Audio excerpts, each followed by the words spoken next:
Hello students, देखो बेटा, आज से हम लोग जो क्लास स्टार्ट कर रहे हैं वो 11th की क्लास है और वो भी स्पेशल क्लास जो है वो ऑर्गेनिक की फंडामेंटल क्लास। और ऑर्गेनिक की जो फंडामेंटल क्लासेस होती है इसमें हम ऑर्गेनिक पढ़ते हैं, उसे जनरल फॉर्म में हम बोलते हैं जीओसी, यानी कि जनरल ऑर्गेनिक केमिस्ट्री। ठीक है, अगर आप साइंस ले रहे हैं 11th में तो सबसे पहली चीज़ आपकी जो पोर्शन में आपका स्ट्रॉन्गनेस होनी चाहिए उसमें केमिस्ट्री, फिजिक्स, मैथ, बायो, ये एक पर्टिकुलर सब्जेक्ट है। इनमें सबसे मेन चीज़ जो होती है, अगर केमिस्ट्री में हम बात करें तो वो सबसे मेन चीज़ होती है ऑर्गेनिक केमिस्ट्री।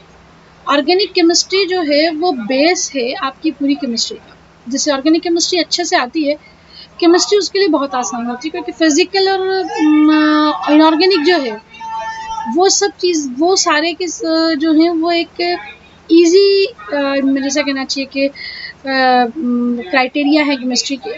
बट ऑर्गेनिक अपने आप में एक बहुत चैलेंजेबल होती है। आपने कई लोगों को सुना होगा केमिस्ट्री समझ नहीं आती, बस सिर्फ वहाँ ऑर्गेनिक ही समझ में नहीं आती। इसके लिए आप मेरे पर्सनल कुछ मतलब इंस्ट्रक्शन ध्यान रखें। पहली चीज़, हमेशा ध्यान रखिए कि आप भले हिंदी मीडियम है या इंग्लिश मीडियम है, आपकी टर्म्स जो हैं वो सभी इंग्लिश में होनी चाहिए। जैसे जब आप छोटे थे, अगर आपको चम्मच नहीं बता के हमने स्पून बताया होता तो चम्मच आपके लिए स्पून ही होता। अगर आपको आम को मैंगो बताया गया है बचपन में तो आपकी आदत में शुमार है कि आप मैंगो ही बोल रहे हो। आप बोल ही नहीं पा रहे हो आम, आप समझ रहे हो आम का मतलब क्या होता है, बट आप नहीं यूज़ कर रहे हो, आप टर्म्स यूज़ कर रहे हो मैंगो।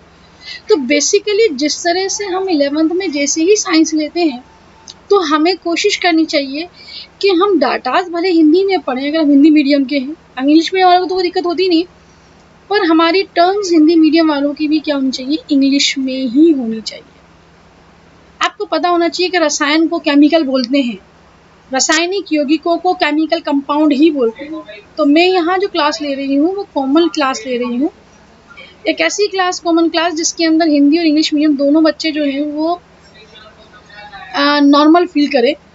तो यहाँ मैं लिखूंगी, हिंदी में भी लिखूंगी, इंग्लिश में भी लिखूंगी, बट मैं टर्म जितनी भी यूज़ करूँगी वो मैं इंग्लिश में यूज़ करूँगी। और कुछ जहाँ मुझे लगेगा कि नहीं ये मुझे बच्चे को हिंदी में बता देना चाहिए क्योंकि वो हिंदी की बुक भी पढ़ेगा, तो हमारी क्लास जो होगी वो हिंदी मीडियम और इंग्लिश मीडियम बच्चों के लिए कन्वीनियंट रहेगी, ईजी टू रहेगी। ठीक है, सो दैट अब हम यहाँ पर जो चैप्टर स्टार्ट कर रहे हैं और जो पोर्शन स्टार्ट कर रहे हैं वो ऑर्गेनिक केमिस्ट्री स्टार्ट कर रहे हैं।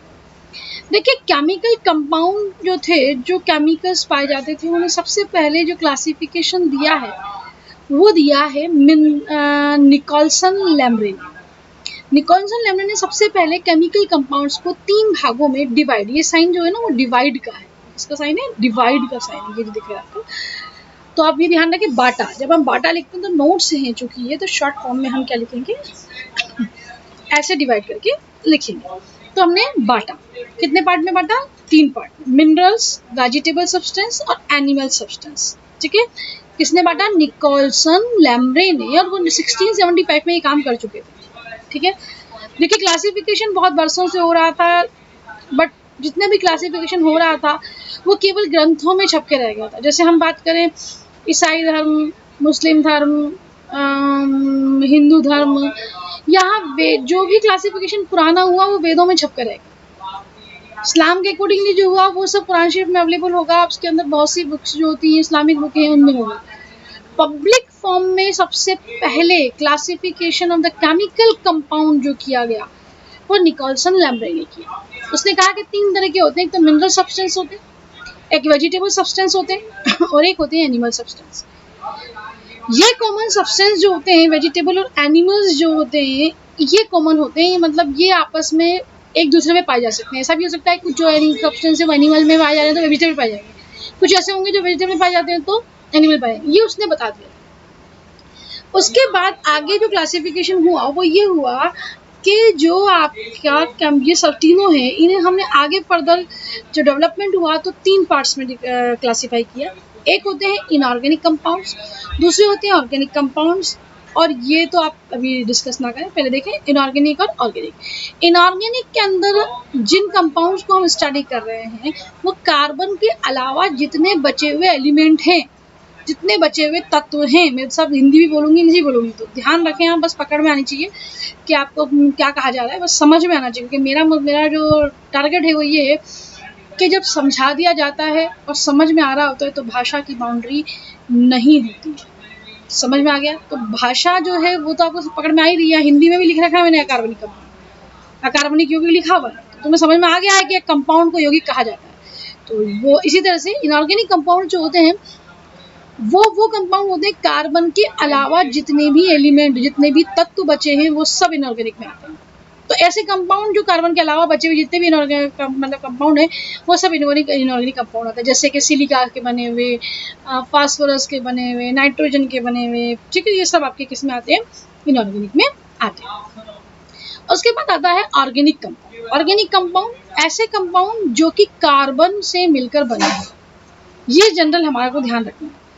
बेसिकली ऑर्गेनिक कंपाउंड की डेफिनेशन जो पहले चलती थी वो थी कि ऑर्गेनिक कंपाउंड ऐसे कंपाउंड होते हैं जो जीवों में पाए जाते हैं, जो कि पादपों में और जंतुओं में पाए जाते हैं, और पादपों और जंतुओं से प्राप्त होने वाले जो पदार्थ होते हैं वो ऑर्गेनिक कंपाउंड्स होते हैं। ठीक है, तो ये ऑर्गेनिक कंपाउंड्स की पहले की डेफिनेशन थी। बट अभी हम चूंकि हम एडवांस वाली बात कर रहे हैं तो हम सीधा सीधा कहेंगे कि ऑर्गेनिक कंपाउंड कार्बन और हाइड्रोकार्बन से मिलकर बने हुए, यानी हाइड्रोकार्बन से मिलकर बने हुए जितने भी कंपाउंड्स यानी मेनली कार्बन जिनमें पाया जा रहा है वो सभी कंपाउंड्स क्या होंगे? ऑर्गेनिक कंपाउंड कहलाएंगे। और ऑर्गेनिक कंपाउंड की स्टडी साइंस की जिस ब्रांच में की जाती है वो ऑर्गेनिक केमिस्ट्री होती है। और इनऑर्गेनिक केमिस्ट्री, इनऑर्गेनिक कंपाउंड्स की स्टडी हम साइंस की जिस केमिकल ब्रांच में करते हैं उसे बोलते हैं इनऑर्गेनिक केमिस्ट्री। मैंने बीच में लिख रखा है फिजिकल केमिस्ट्री। फिजिकल केमिस्ट्री क्या होती है? फिजिकल केमिस्ट्री होती है कि आपने इन सभी कंपाउंड्स के फॉर्मेशन पे, निर्माण पर, इनके अंदर होने वाली अभिक्रियाओं पर जो ताप, दाब और फिजिकल प्रॉपर्टीज, भौतिक गुणों का प्रभाव पड़ता है, या भौतिक गुणों का जो इफेक्ट आता है, या भौतिक गुणों की जो अध्ययन करते हैं, जैसे पानी है और शहद है। पानी और शहद में आप अध्ययन कर रहे हैं कि आप पार्टिकुलर ये देख रहे हैं कि गति किस बहाव तो उसमें पानी इजीली बह रहा है, शहद धीरे धीरे बह रहा है। तो यहाँ हम जिस गुण का अध्ययन कर रहे हैं, उनकी भौतिक गुणों का जिस क्षेत्र में अध्ययन किया जाता है इनऑर्गेनिक और ऑर्गेनिक का, वो क्या कहलाता है? आपका फिजिकल केमिस्ट्री। ये दिखाई नहीं दे रहा, शायद पिक खींचते टाइम आ गया होगा। यहाँ फिजिकल केमिस्ट्री यानी कि भौतिक रसायन। इसका मतलब ये हुआ कि हमारी केमिस्ट्री जो होती है वो 3 पार्ट्स में डिवाइड होती है। अकार्बनिक यौगिक मतलब अकार्बनिक केमिस्ट्री यानी कि इनऑर्गेनिक केमिस्ट्री, दूसरी आपकी ऑर्गेनिक केमिस्ट्री, और तीसरी आपकी क्या? Physical chemistry. ठीक है, चलिए अब हम नेक्स्ट आगे मूव करते हैं। सबसे पहली चीज होती है ऑर्गेनिक केमिस्ट्री। चूंकि हम ऑर्गेनिक केमिस्ट्री के बारे में बात कर रहे हैं, तो ऑर्गेनिक केमिस्ट्री जो है वो मॉडर्न थ्योरी के अकॉर्डिंगली और ओल्ड थ्योरी के अकॉर्डिंगली अलग अलग है। ओल्ड थ्योरी में तो वो सब्सटेंस जो जीवों से प्राप्त होते हैं उनका अध्ययन ऑर्गेनिक केमिस्ट्री में होता है, जबकि मॉडर्न केमिस्ट्री में हम ये कहते हैं कि हाइड्रोकार्बन व उनके डेरिवेटिव मतलब व्युत्पन्न, जैसे कि जो साथ में लगे हुए होते हैं, जैसे कि कार्बन के साथ हाइड्रोजन है तो आप उसको क्या बोल रहे हैं? हाइड्रोकार्बन। पर सपोज कीजिए अगर मैंने जैसे CH4 लिखा है, यहाँ क्या लिखा मैंने? CH4 लिखा, और CH4 देखो मेरे पास इसके अंदर भी थोड़ा एडवांस करेंगे हम इसको, पेन वगैरह मेरे पास अवेलेबल नहीं है, तो तुम यहाँ पर ध्यान रखो कि यहाँ पर जैसे CH4 लिखा तो CH4 हाइड्रोकार्बन, कार्बन और हाइड्रोजन। बट अगर तुमने हाइड्रोजन का रिप्लेसमेंट जो है वो OH ग्रुप से कर दिया तो फिर वो मेथेनॉल हो गया, और फिर वो भी क्या हो गया? आपका ऑर्गेनिक केमिस्ट्री में स्टडी किया जाएगा। तो कहने का सीधा सीधा मतलब है कि हाइड्रोकार्बन वो उनके डेरिवेटिव मतलब व्युत्पन्न की स्टडी यानी कि अध्ययन जिस ब्रांच में किया जाता है वो ऑर्गेनिक केमिस्ट्री होती है। ऑर्गेनिक केमिस्ट्री जो है इसमें ऑर्गेनिक कंपाउंड जो होते हैं वो found in a major quantity, बहुत ज़्यादा क्वांटिटी में पाए जाते हैं। आप देखोगे कि आपकी पूरी बॉडी, आपके बहुत सारी चीज़ें हमारे आसपास जितनी भी हैं वो सभी जो है वो कार्बन से मिलकर बनी हुई है। तो बेसिकली हम ये चीज़ देखें कि ये बहुत ज़्यादा क्वांटिटी में पाए जाते हैं अपने यूनिवर्स में। उसका रीज़न क्या है? हर लिविंग कंपोनेंट में प्रेजेंस है, कई जगह ऐसे भी प्रेजेंस है, लकड़ी में, आपके बहुत सारी जगह प्रेजेंस है। तो ये ऐसी जो मेजर क्वांटिटी में पाए जा रहे हैं, इसके पीछे रीज़न क्या है? क्योंकि कार्बन जो होता है, अब आप ये भी एक चीज़ कंसिडर करें कि आप देखिए कि 118 एलिमेंट होते हैं हमारे पास। 118 एलिमेंट एक तरफ हैं और कार्बन जो है वो गांधी जी की तरफ से 1 मैन आर्मी की तरफ से एक तरफ। तो कार्बन का जो बिहेव है, व्यवहार है, वो एक तरह से वन मैन आर्मी की तरह है, एक अकेला काफी है हाइड्रोजन के साथ। तो क्यों ऐसा हो रहा है? क्योंकि कार्बन जो होता है वो कुछ इंपॉर्टेंट प्रॉपर्टीज रखता है। वो प्रॉपर्टीज होती हैं, हम इन्हें आगे एक्सप्लेन में पढ़ेंगे, पर अभी यहाँ पर शॉर्ट में देखो कि कार्बन की कुछ इंपॉर्टेंट नेचर होती है, कुछ प्रकृति होती है उसकी। पहली होती है पॉलीमराइजेशन, हिंदी में इसे बोलते हैं बहुलीकरण। मतलब इनमें अपने समान जैसे कई बहुलक बनाने की नेचर होती है। जैसे आपने प्रोटीन में देखो, प्रोटीन में अमीनो एसिड होता है, तो प्रोटीन क्या है? अमीनो एसिड का बहुलक है। प्रोटीन क्या है? ऑर्गेनिक कंपाउंड ही है। कार्बोहाइड्रेट ग्लूकोज से मिलकर बने होते हैं। जैसे ग्लाइकोजन, आपकी बॉडी में ग्लाइकोजन स्टोर होता है, तो ग्लाइकोजन क्या है? ग्लाइकोजन ग्लूकोज से मिलकर बना है। पौधों के अंदर भोजन जो होता है वो स्टार्च के रूप में मतलब स्टोर होता है। स्टार्च क्या है? ग्लूकोज से मिलकर बना है। तो ग्लूकोज क्या है? ऑर्गेनिक कंपाउंड है। और ऑर्गेनिक कंपाउंड पॉलीमराइजेशन कर रहे हैं, तभी तो वो इतने बड़े बड़े फॉर्म में पाए जा रहे हैं, ग्लाइकोजन के फॉर्म में, स्टार्च के फॉर्म में। तो उनमें पॉलीमराइजेशन यानी कि बहुलीकरण का जो नेचर पाया जाता है, इसीलिए कार्बन जो होते हैं स्पेसिफिक गुण रखते हैं। एक रीजन ये है। दूसरा रीजन, इनमें कैटिनेशन पाया जाता है। कैटिनेशन क्या होता है? कैटिनेशन मतलब श्रृंखला के निर्माण की प्रक्रिया। इनमें श्रृंखलाओं के निर्माण की प्रक्रिया पाई जाती है। ये श्रृंखलाओं में जुड़ पाते हैं। कार्बन की बहुत लंबी चेन होती है। इसका एग्जाम्पल आप पढ़ के आए 10th क्लास में, हीरा, C60, फुलरीन्स, बकमिस्टर फुलरीन्स पढ़ा होगा आप लोगों ने। इसी तरह से ग्रेफाइट। तो ये सब क्यों है? क्योंकि कार्बन में चेन फॉर्मेशन की नेचर यानी केटिनेशन, या हिंदी में से बोलते हैं श्रृंखलन का गुण, यानी श्रृंखला बनाने का गुण जो होता है वो पाया जाता है। ओके, नेक्स्ट है इसके अंदर आइसोमराइजेशन। ये अपने ही एक ही रूप में कई तरह से पाए जाते हैं। जैसे अगर ब्यूटेन है तो वो नॉर्मल ब्यूटेन के फॉर्म में भी पाया जा रहा है, और उसके स्ट्रक्चर में वेरिएशन आ जाने पर वो आइसोब्यूटेन के फॉर्म में पाया जा रहा है। दोनों ब्यूटेन, बट दोनों एक दूसरे के क्या है? आइसोमर, यानी कि समावयवी हैं। हिंदी में बोलते हैं समावयवी हैं, इंग्लिश में बोलते हैं आइसोमेरिज्म है। तो इसका मतलब कार्बन में आइसोमेरिज्म फॉर्मेशन की नेचर पाई जाती है। दूसरी बात, कार्बन में होमोलोगस सीरीज होती है, बहुत इंपॉर्टेंट है। कार्बन के क्रियात्मक समूहों का एक डिफरेंट मतलब जिसे कहना चाहिए गुण होता है। जैसे अल्कोहल, अब अल्कोहल की पूरी सीरीज है जिसके अंदर आर नंबर ऑफ द बढ़ते जा रहे हैं। एक आर मेथेनॉल, एक दूसरा आर इथेनॉल, पढ़ के आए 10th के अंदर। प्रोपेनॉल, ठीक है, प्रोपेनॉल, इथेनॉल, मेथेनॉल, ये क्या है? एक लंबी श्रृंखला है जिसे आप क्या बोलते हो? होमोलोगस सीरीज, यानी कि सजातीय श्रेणी। एक ही जात की श्रेणियां वैसी की वैसी इसमें भी पाई जाती है। अल्कोहल की पूरी एक श्रेणी, एल्डिहाइड कीटोन की एक पूरी श्रेणी, अनंत तक कितनी भी हो सकती है, नंबर ऑफ कार्बन बढ़ाते जाओ, बढ़ते जाएंगे। तो इस तरह की जो होमोलोगस सीरीज यानी कि सजातीय श्रेणियां बनाने का जो कैरेक्टरिस्टिक्स होता है वो भी आपके कार्बन में होता है। दूसरा, मूलानुपाती सूत्र। इनमें मूलानुपाती सूत्र जो होता है, इनके अंदर एक पर्टिकुलर फॉर्मूला होता है, जैसे C2H5। अब यही मूलानुपाती सूत्र जो है जो है अलग अलग हो सकता है, कई जगह पे काम में भी आता है। C2H5 bond OH, C2H5 bond CHO। अभी ये सब चीजें आपकी क्या होती हैं? इसमें पाई जाती है। तो ये गुण इसके हैं। दूसरी बात, इनमें बॉन्ड नेचर होती है कि ये सिंगल बॉन्ड, डबल बॉन्ड और ट्रिपल बॉन्ड, ये लिखा हुआ बॉन्ड नेचर। बंध की प्रकृति, एकल बंध बना सकता है, द्विबंध बना सकता है, त्रिबंध बना सकता है, यानी कि सिंगल बॉन्ड, डबल बॉन्ड और ट्रिपल बॉन्ड बनाने की टेंडेंसी इनमें पाई जाती है। दूसरा होता है 4 वैलेंसीज, यानी कि चतुसंयोजकता। 4 संयोजी होते हैं, 4 वैलेंसी शो करते हैं, 4 संयुक्ता दर्शाते हैं। कंपलसरी है, कोई भी कार्बन जो है वो 4 संयुक्ता दर्शाएगा ही दर्शाएगा। अब उसको 4 हाइड्रोजन मिल गए तो वो सिंगल बॉन्ड बना लेगा, 4 ना मिलके उसे 1 हाइड्रोजन कम मिला तो वो डबल बॉन्ड बना लेगा। उसको अगर एक ही हाइड्रोजन मिल रहा है एक कार्बन को, तो दूसरे कार्बन के साथ मिलकर ट्रिपल बॉन्ड बना लेगा। एट लास्ट उसमें सिंगल बॉन्ड, डबल बॉन्ड और ट्रिपल बॉन्ड बनाने की टेंडेंसी पाई जाती है। दूसरी बात, हम यहाँ पर देखेंगे कार्बन की कुछ स्पेसिफिक नेचर होती है। कार्बन की कुछ स्पेसिफिक नेचर होती है, स्पेशल नेचर होती है, जो ऊपर हम पढ़ के चुके हैं। उस तरह हम इसके मॉलिक्यूलर फॉर्म में आते हैं, इसके एटॉमिक फॉर्म में आते हैं।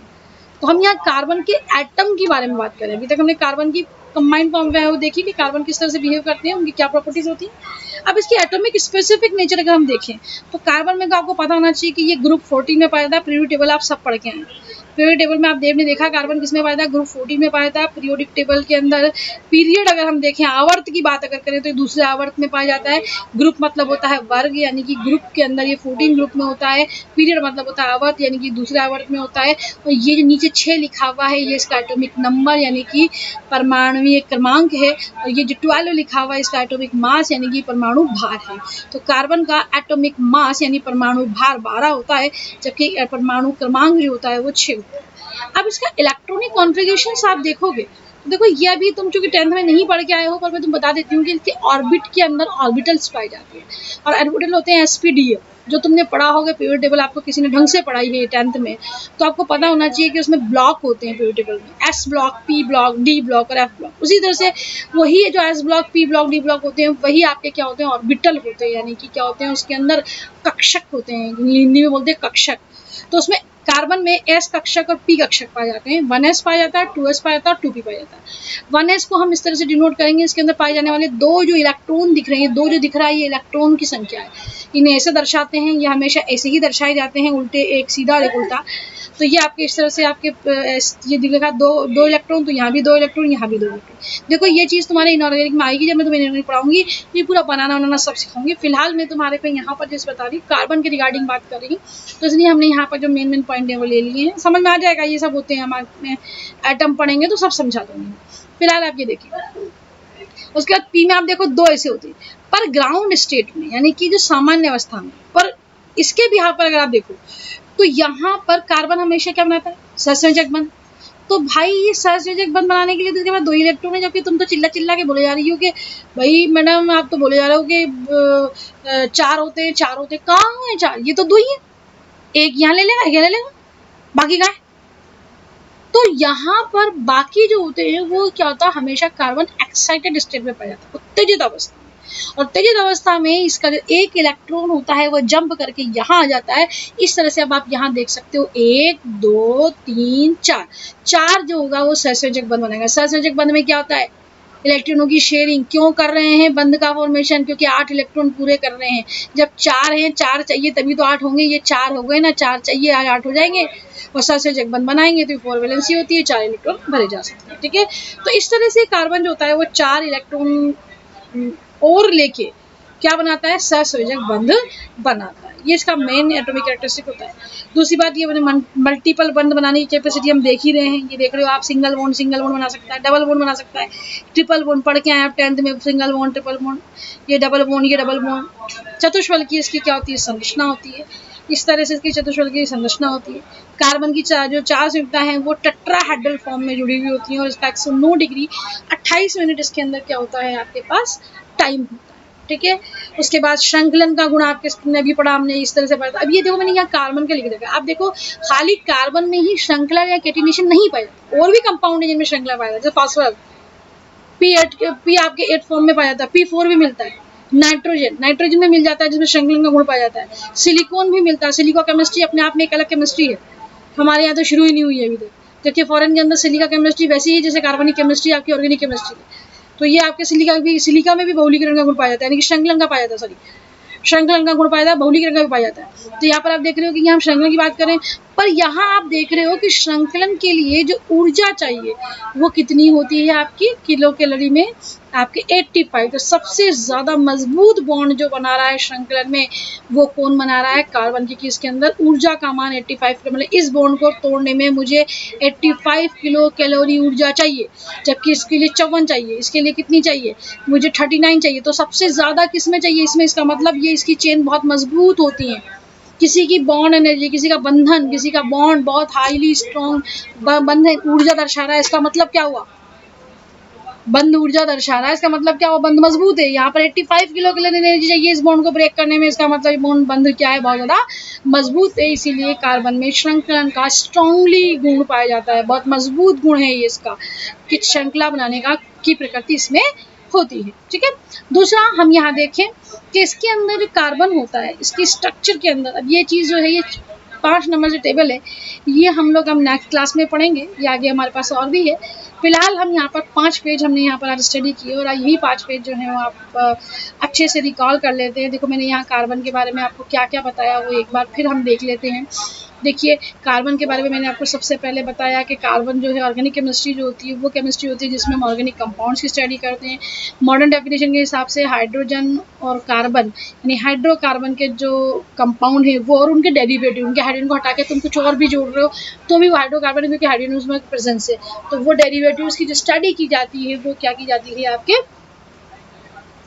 ऑर्गेनिक केमिस्ट्री में की जाती है। दूसरा polymerization, catenation, isomerization, homologous series और एक मॉलिक्यूलर फॉर्मूला और बॉन्ड नेचर और 4 वैलेंसी, ये सारे कैरेक्टरिस्टिक्स है जिसकी वजह से कार्बन जो होता है वो ऑर्गेनिक कंपाउंड जो होते हैं बहुत ज़्यादा क्वांटिटी में पाए जाते हैं या बहुत स्टेबल होते हैं, या हम ये कह दें कि ये वन मैन आर्मी की तरह बिहेव शो करते हैं। दूसरा कार्बन की एटॉमिक नेचर मैंने आपको बताई कि ग्राउंड स्टेज में कार्बन की जो देखा जाए तो वैसे इसकी वैलेंसी 2 ही होनी चाहिए, बट चूंकि कार्बन हमेशा एक्साइटेड स्टेट में पाया जाता है इसलिए इसकी वैलेंसी 4 होती है और ये 4 इलेक्ट्रॉन और लेकर अपने बाह्यतम कोश में यानी आउटर मोस्ट ऑर्बिटल में क्या कर सकता है, 8 इलेक्ट्रॉन कर सकता है, इसलिए 4 वैलेंसी इसकी शो होती है। 4 और इलेक्ट्रॉन होंगे तो उसके 8 इलेक्ट्रॉन हो जाएंगे और ये स्टेबल कंपाउंड बना लेगा।